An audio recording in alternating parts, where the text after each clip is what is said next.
Assalamualaikum warahmatullahi wabarakatuh. Berjumpa kembali di channel kami. Hari ini kita akan membahas soal Kemenkes Republik Indonesia Sipenmaru Poltekkes Kemenkes tahun 2019. Kita mulai bidang studi IPA Biologi nomor 61. Hewan yang memiliki rongga tubuh triploblastik pseudocelomata adalah. Jadi sahabat cerdas, dalam klasifikasi invertebrata, jadi ada PCP, Namae. Nah, ini hewan porifera, hewan spon, kemudian ada Solenterata. Nah, ini yang kita pelajari yang ini. Yang pertama adalah cacing pipi atau Platyhelminthes.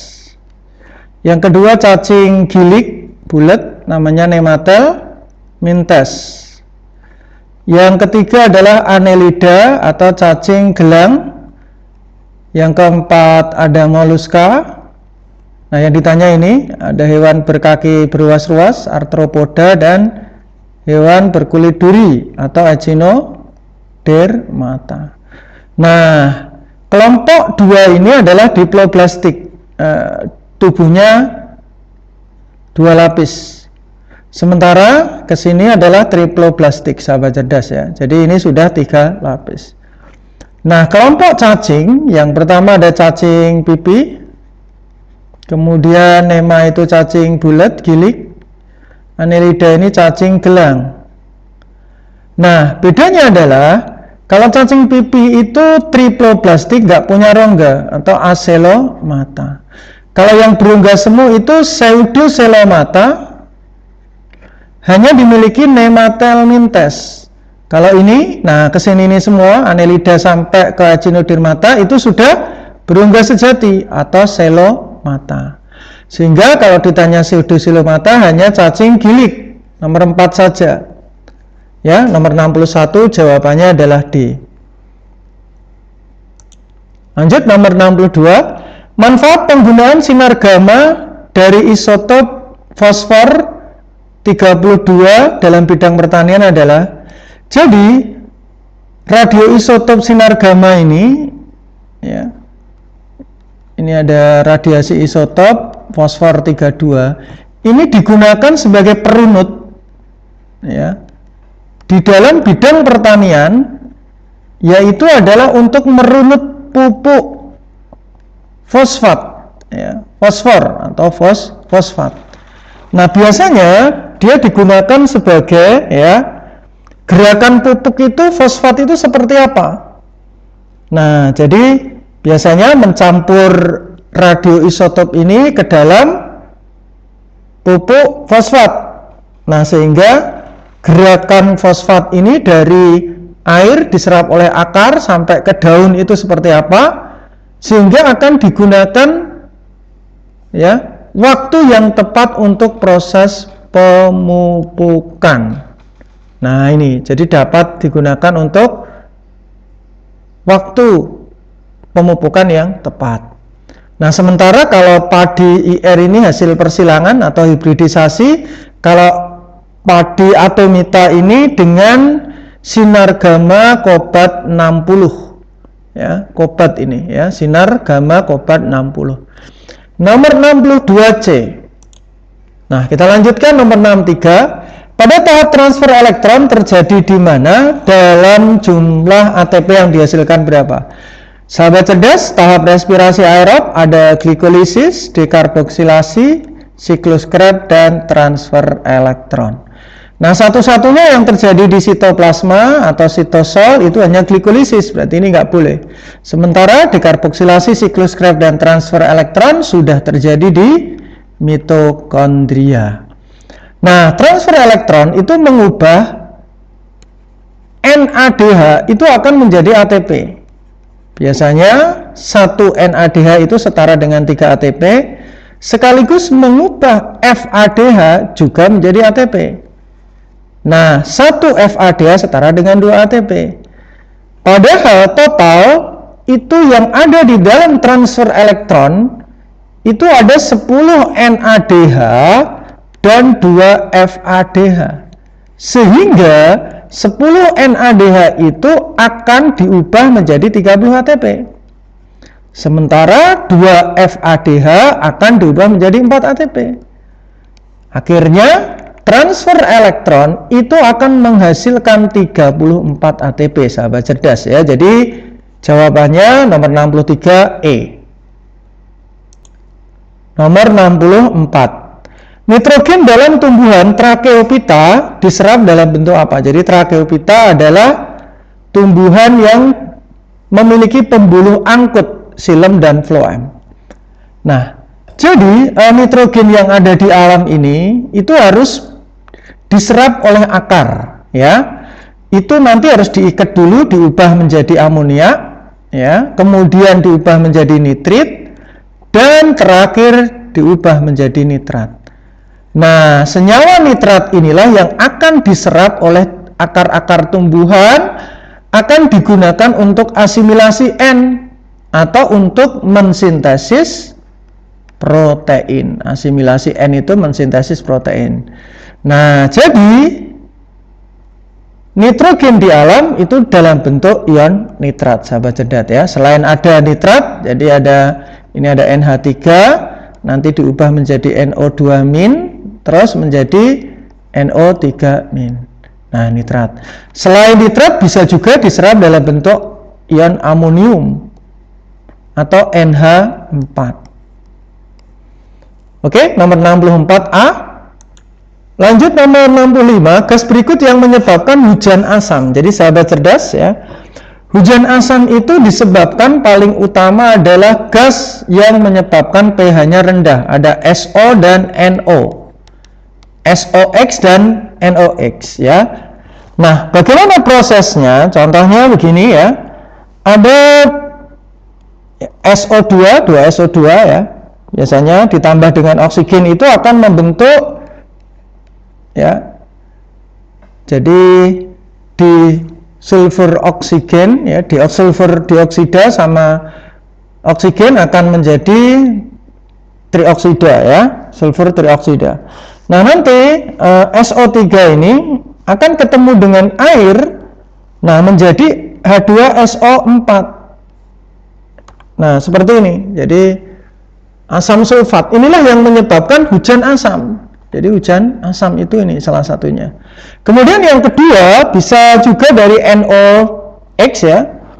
Ini ditambah dengan oksigen nanti menjadi 2NO3 ya. Nah, 2NO3 itu akan bereaksi dengan air nanti menjadi asam nitrit atau HNO3. Dan asam nitrat dan asam nitrit plus HNO2. Ini asam nitrat, ini asam nitrit. Nah, ini juga yang akan menyebabkan asam. Jadi, yang bisa menyebabkan hujan asam SOX, NOx bisa jadi ini semuanya. Jadi 1, 2, 3, 4 semua jawaban betul adalah nomor 65 adalah E. Lanjut nomor 66. Bakteri yang bersifat gram positif memiliki dinding yang lebih tebal. Jadi sahabat cerdas, bakteri itu ada gram positif dan ada bakteri gram negatif berdasarkan pewarnaannya. Biasanya ini dinding selnya lebih tebal, ini lebih tipis. Nah, contoh bakteri gram positif itu adalah seperti bakteri Staphylococcus ya, kemudian ada bakteri Listeria. Ini bakteri-bakteri yang gram positif. Bakteri gram negatif contohnya ada Salmonella, kemudian juga ada jenis Pseudomonas. Jadi kalau yang ditanya bakteri gram positif mana, berarti adalah 1 dan 3 ya. Jadi jawabannya nomor 66 adalah B. Kita lanjutkan nomor 67. Stomata ya. Jadi stomata itu tumbuhan akan menutup dengan kondisi apa? Jadi membuka menutupnya stomata ini termasuk gerak stomata nasti, bisa dipengaruhi oleh cahaya, dipengaruhi oleh CO2, bisa dipengaruhi oleh sore hari, ya, bisa dipengaruhi oleh zat-zat kimia. Ya, ada kemonasti, ada fotonasti, kemudian ada air hidronasti, ya, ini banyak faktornya. Nah, salah satunya adalah stomata itu menutup. Biasanya menutup itu kalau terjadi pada waktu sore hari. Makanya gerakannya disebut niktinasti, ya. Kemudian saat ion kaliumnya, ya, ion kalium, nah ini keluar. Nah, jadi ion kaliumnya keluar. Kemudian dia akan menutup jika CO2-nya terlalu tinggi, ya, CO2 di dalam sel itu tinggi. Nah, atau dia akan menutup, ya, jika tekanan turgor selnya itu tinggi, ya, jadi tekanan turgor selnya itu tinggi. Nah, inilah yang menyebabkan penutupan pada stomata. Oke, kita lanjutkan kembali. Mohon maaf. Jadi stomata tadi menutup bukan pada saat tekanan turgornya sel tinggi, melainkan tekanan turgornya ini rendah. Sahabat cerdas, ya. Nah, ini ada satu kesalahan, ya, rendah. Nah, jadi ini kita lihat, ya, kadar CO2-nya ini salah, ya. Ion ini terkebalik, harusnya dia membuka. Nah, ini nggak berpengaruh lah, tinggal ini. Biasanya memang stomata itu membuka pada saat siang hari. Ya, pada saat siang itu maksudnya ada sinar matahari, dia akan membuka. Cuman pada saat kondisi terik sekali, panas, itu menyebabkan suhunya terlalu tinggi. Akibatnya, biar tidak terjadi banyak transpirasi atau penguapan, maka stomata akan menutup. Jadi, penutupan stomata selain di sore hari, jika terlalu panas, nih, berarti intensitas cahaya yang tinggi itu menyebabkan stomata akan menutup. Kalau kelembapan udaranya tinggi, ya, itu malah biasanya dia akan membuka. Begitu, sahabat cerdas. 67A. Nomor 68, protozoa digolongkan menjadi 4 kelas. Jadi protozoa ini termasuk hewan protista, ya. Ini berdasarkan alat gerak yang dimiliki, ya. Jadi jenis alat geraknya. Contohnya ada yang termasuk namanya rhizopoda. Ini bergerak dengan kaki semu atau kaki akar, contohnya adalah amoeba. Yang kedua, bergerak dengan flagellata, berarti bergerak dengan bulu cambuk, contohnya adalah trypanosoma, penyebab penyakit tidur, ya. Kemudian ada ciliata, bergerak dengan bulu getar, contoh yang paling dikenal yaitu paramecium. Dan yang terakhir yaitu yang tidak memiliki alat gerak yang dikenal sebagai sporozoa. Contohnya adalah Plasmodium, penyebab penyakit malaria. Ya, jadi singkatannya, ya,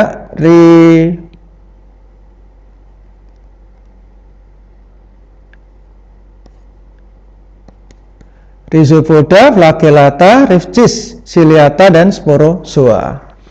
Begitu, sahabat cerdas. Nomor 68C. Kita lanjutkan nomor 69. Dalam suatu studi kasus, ya, kacang ercis memiliki alel dominan yang mengatur sifat biji bulat. Jadi kita tuliskan A besar ini adalah bulat, lawannya A kecil adalah kisut. Kemudian di sini B besar itu adalah warna kuning, kemudian B kecil adalah warna hijau. Yang ditanya adalah jika dikawinkan antara, nggak diketahui induknya, ya, yang ditanya kedua induknya, malah ditanya ini parentalnya ditanya seperti apa, ini jantannya, betinanya ditanya, itu bisa menghasilkan perbandingan 1/4-nya kisut saja dan setengahnya adalah biji kuning. Nah, ini kompleks sekali, kita harus coba satu persatu, sahabat cerdas, ya. Kita harus coba satu persatu. Nah, kita mulai dari yang pertama. Nah, kalau yang pertama ini jelas menghasilkan hanya satu anak, ya. Jadi kalau kita coba, ya, A besar, ya. Kita kecilkan dulu, B besar, kawin dengan A kecil, B kecil. Ini kan gametnya A besar, B besar, A kecil, B kecil, ya. Hanya ada satu anak, jadi ini salah ini. Yang A nggak mungkin. Kemudian yang B, kita lihat ya gametnya, ini ada A besar A kecil, B besar B kecil kawin dengan A kecil A kecil, B kecil B kecil, gametnya ada 4 ya ini ya. Nah seperti ini sahabat cerdas. Nah ini kalau dikawinkan kan anaknya ada A besar A kecil, B besar B kecil, kemudian A besar A kecil, B kecil B kecil, A kecil A kecil, B besar B kecil, dan A kecil A kecil, B kecil B kecil. Dari sini akan kita ketahui bahwa ini A besar itu bulat, terus kemudian B besar adalah kuning.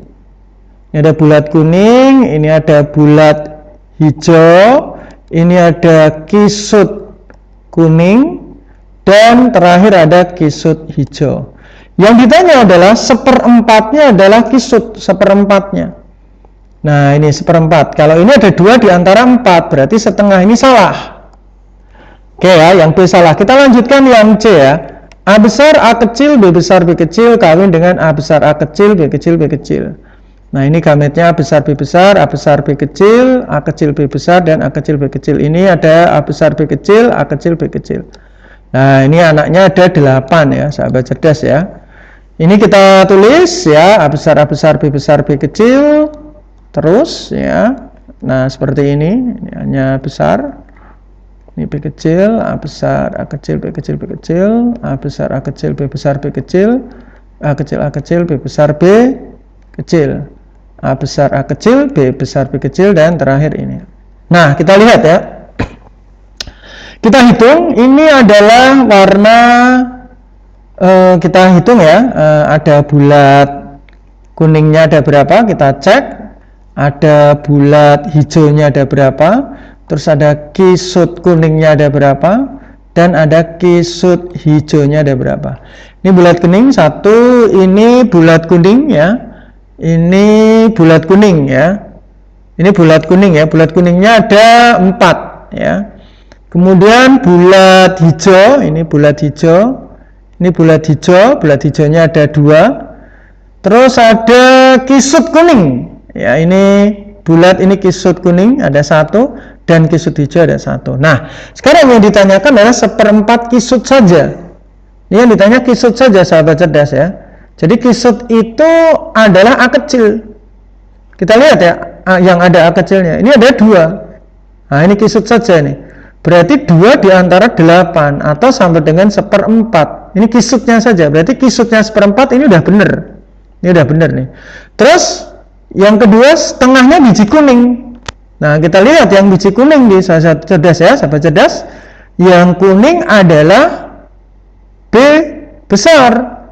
Ya, yang ada B besarnya ini kuning, ini kuning, ini kuning. Ya. Kemudian ini B-nya kecil, mohon maaf ini ya, sahabat cerdas, ini lupa. Ini salah ya tadi ya. Nah, ini B-nya kecil ini tadi. Nah, B-nya kecil. Nah, kuning ya. Berarti kuningnya ini kuning ya. Ini kuning ya. Nah, sebentar, ini B-nya tadi kecil ya. Berarti kuning, ini bukan kuning ya tadi ya. Mohon maaf, ini yang ini bukan kuning ini. Nah, ini B-nya harusnya B kecil, berarti B kecil. Ini tadi kuning. 1, 2. Yang kuning B-nya besar ya, mohon maaf tadi. Ini B-nya kecil, ya ini bukan kuning, berarti ini kuning. Nah, terus ini kuning.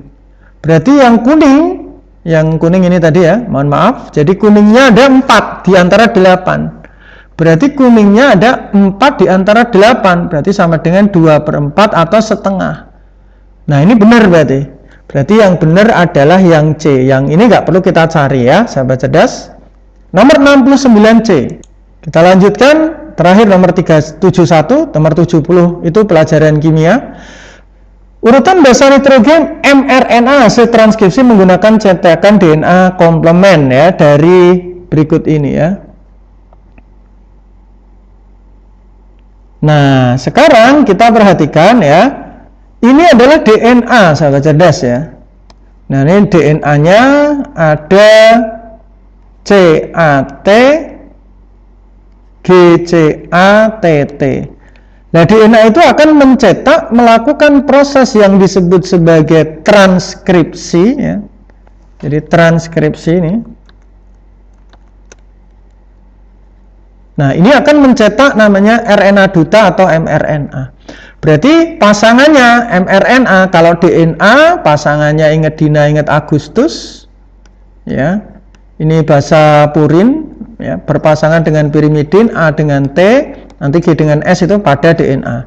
Sementara kalau RNA, nah sekarang RNA ingat Agus nih, ya. Nah, berarti pasangannya A dengan U, G dengan S atau C.